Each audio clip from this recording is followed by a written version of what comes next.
Hello everyone, I am Dr. Sriram Srikakulapu, consultant gastroenterologist in Yashoda Hospitals, Somajiguda. Today let's talk about inflammatory bowel disease or IBD.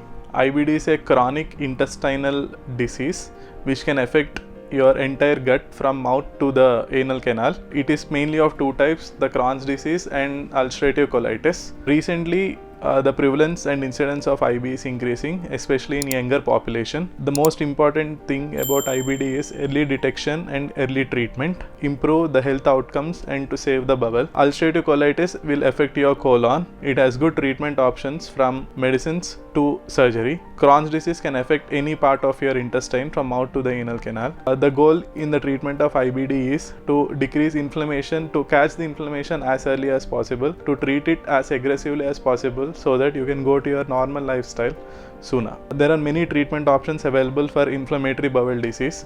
There are two types of treatment approaches that we do. One is the step down approach. In step down approach, first we treat the disease aggressively, and gradually as the disease gets controlled, the dose of the treatment and the tablets are decreased. In step up approach, we treat the disease with less drugs, with less side effects initially, and we gradually increase according to the response. Which patients gets top down treatment and which patient gets a step up approach will depends upon the disease of the patient, his risk factors, what is the chronicity of the disease and everything, and also on the patient affordability.